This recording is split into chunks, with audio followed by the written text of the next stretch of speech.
We're going to talk today about the Israeli-Palestinian Hamas conflict. There's so many questions that believers have on this issue. There's a lot of information/misinformation going around, and so I thought it'd be good just to have Pastor Steve talk about it. So this is what we're going to do. You guys who have questions, post them, and I'll see them and go through them in order. But I'm going to play a video for you, okay? Michael's going to play it so that you can hear it on YouTube and Facebook. And then that's going to be just a springboard to talk about subjects. So this is a video that I saw a day or two ago when this issue started. And the reason I chose it is because this is how the media tends to present the issues. And there's a lot of nuance in there that Scripture speaks of. And so we're just going to go through and hopefully give you a better understanding on the issues, what the Bible says, and just go for there. So if you're good, Mike, play the video, and then we shall jump in. Israel says it's at war after Palestinian militants launched a major terror attack. At the centre of this conflict is Israel's military occupation of one Palestinian territory, the West Bank, and its blockade of the other, the Gaza Strip. To understand what's happening, it helps to go back to World War I, when Britain took control of the region. The land at the time had an Arab majority and a Jewish minority. An Arab rebellion and ongoing Jewish migration was followed by the Holocaust targeting Jews in World War II, and a big increase in Jewish migration. In 1947, the United Nations, with Australia being a key driver, agreed that what had been known as the British Mandate for Palestine would be divided into a Jewish state and an Arab state. The Jewish side accepted this, hence the State of Israel was formed. But the Arab side rejected it, sparking a one-year war as Britain withdrew. But as the years went on, Israel took more land than had been agreed by the UN. Palestinians call this the Nakba, or catastrophe, as hundreds of thousands of Palestinians fled. At the end of the war, Israel controlled all the land in blue, except for Gaza here, which Egypt controlled, the West Bank, which was controlled by Jordan, and the Golan Heights, controlled by Syria. In 1967, in what's known as the Six-Day War, Israel seizes the West Bank, the Gaza Strip, and the Golan Heights. Israel then went on to occupy thousands of kilometres of Palestinian territory, which the UN says is illegal. This is what we now refer to as the occupied territories. Despite objections from the international community, Israeli civilians choose to live in the areas for political and religious reasons or for cheap homes. Here's where a lot of conflict happens, as Palestinians are displaced. We are protesting and demonstrating against harassment. In 2005, Israel withdrew from the Gaza Strip, a small coastal territory home to 2.3 million people, one of the most densely populated places in the world. Israel controls the airspace and the sea, and it controls the crossings used to ship most of the goods in and out. The crossing into Egypt is mainly used by people. Conditions for Gazans under the blockade are tough, with an unemployment rate of 50%, as well as deteriorating health systems and infrastructure. The group Hamas was formed in the late 1980s as frustrations grew. Hamas's goal is dedicated to Israel's destruction, and it's been designated a terrorist group by many countries, including Australia. Hamas, which has a militant wing and a political arm, won democratic elections in 2006, but wouldn't renounce violence against Israel and was isolated by the international community. It seized control of Gaza a year later, and while Israel withdrew from Gaza, it continues to occupy the West Bank. This means the Israeli army is the ultimate authority in the West Bank. The 3 million Palestinians there and the 2.3 million in Gaza do not want an Israeli occupation or a blockade. Another point of contention is Jerusalem. It's home to holy sites from 3 major religions: Judaism, Christianity, and Islam. Clashes in the region often escalate around major religious holidays, like the Jewish holiday of Yom Kippur or Ramadan.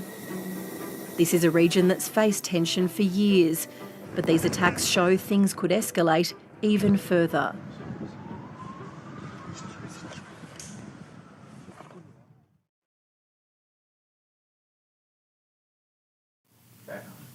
All right, so there's nothing special about that video. I just chose it because that's a good video of how the media presents information for what it's worth, and it gives us a springboard to get into this subject matter. So my first question for you, Pastor Stevens, and this is in accordance with the video, this is why it relates, is can you please explain the military occupation of the West Bank and why Israel blockades the Gaza Strip?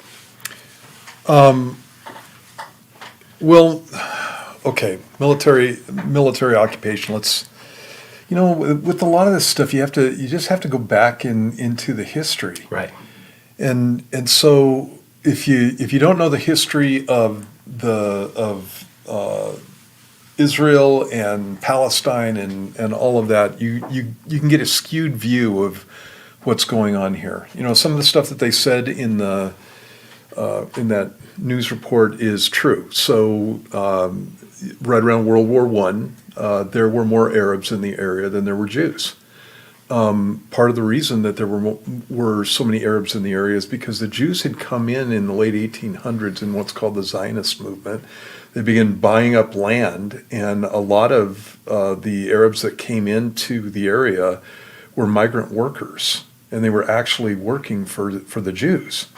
And so the Jews that were there had land that they bought from the Arabs, specifically the ones that controlled the area around Jerusalem.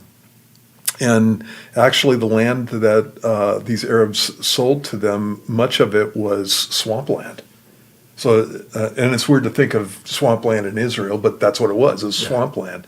And it was what the Israelis did, or what the Jews did at that point, was they came in and they made that land arable, and they turned it into really great farmland. And so you have the beginning of the nation of Israel with a group of people who actually bought the land that they were there on.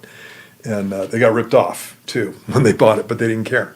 And so whether you're talking about northern Israel, whether you're talking about the Sharon Valley, that's what was going on. Lots more Arabs came in.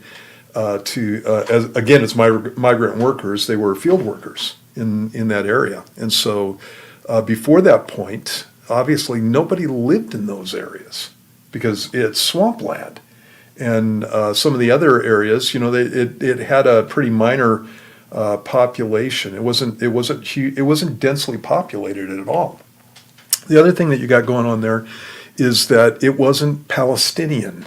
There was no such thing as Palestinian people. These are all Arabs that came from various areas in the Ottoman Empire. It was Turkish. The Ottoman Empire was Turkish, and so they reigned in that area from the 1500s all the way up until World War I.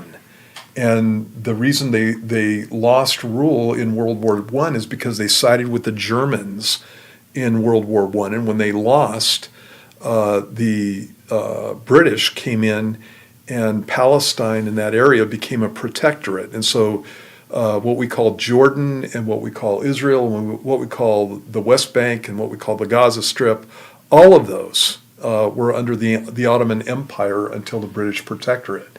And so that lasted from about 1918 all the way until 1947.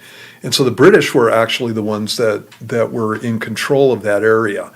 In 1947, the British were going to abandon that area. They had actually promised the Jews earlier on during the time of World War I, there was what was called the Balfour Declaration, that they were going to make a homeland for the Jewish people, and they reneged on that whole thing. And so there was conflict between the Jews and the Arabs and the British under the British protectorate, and finally the British decided to withdraw. And when they withdrew, what happened is the United Nations got involved, or when they were going to withdraw, the United Nations got involved and carved out an area for The Jews carved out an area for the Palestinians. It's another thing that was put into that news video. Carved out areas for both of them, and as it said in the news video, the Jews agreed to it and the Arabs did not.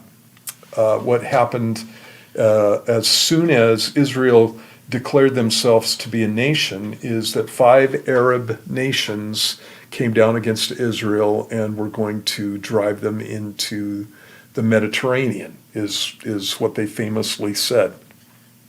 And so the armies of those nations were Egypt and Lebanon and Transjordan, and because it wasn't called Jordan at that point, Transjordan, Syria, and Iraq. Did I do that right? Egypt, Lebanon, Transjordan, Syria. Yeah, those are the 5 Arab nations that came in, and the Jews fended them off, and they ended up winning that war. At that point, Is that the 6-Day War? no, What's that war called? Do you know? that's the Arab-Israeli War. Okay. Before the 6-Day. Right, before the 6-Day War. And so in that war, Egypt took control of the Gaza Strip, and Jordan took control of what they call the West Bank. And so the Gaza Strip became, again, it wasn't Palestine. They weren't identified as Palestinians at that point. And so it wasn't Palestine. There were Arabs that were living there. Oh, by the way, I forgot to mention this. Before that war started, the Egyptians were basically leading that whole thing, and those 5 Arab states told the people living in what we call Israel nowadays. They told these people that you need to get out of Israel, and because we're going to drive them into the sea, and if you leave Israel after we have defeated the Israelis, we're going to give you their land. And that was the promise. And so what happened is you had Palestinians that fled, Palestinians who lived in the area that Israel controlled, who fled Israel and went to the Gaza Strip, and also fled Israel and went to the West Bank. And the Israelis begged them to stay and fight with them. The Israelis were going to allow them to become Israeli citizens. And there's a significant population of Arabs in Israel that are Israeli citizens. And it's because they stayed. Because of that event. Yeah, because of that event right there. They stayed. Okay, so spring forward, there was another conflict that took place, but it didn't change things much. When you get to the 67 war, what happened was the Arabs again, you're talking about Jordan and Syria and Egypt, were building up arms, and they were basically organizing to attack Israel. Well, this time Israel didn't wait for an attack. What they did was they did a preliminary. They basically attacked the Arabs before the Arabs could attack them, and that was the 6-Day War. In the 6-Day War, Jordan had decided to. Jordan wasn't involved in that whole thing. The Israelis asked Jordan to stay out of it, and the Jordanians just couldn't, because they would have been ostracized by the rest of the Arabs. And so Can I ask a question on that? yeah. During this time you're talking about, is it the same separation that we have now, where Hamas in Gaza and the Fatah in West Bank?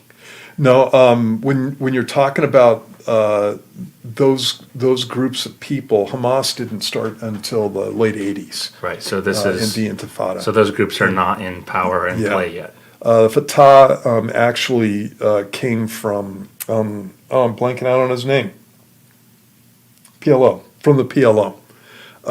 And who was the head of the PLO? I can see his face. Not Gaddafi. Oh, no. I can't remember. I'll look it up. Yeah. I can't believe I forgot his name. I was in Israel when he passed away. In any case,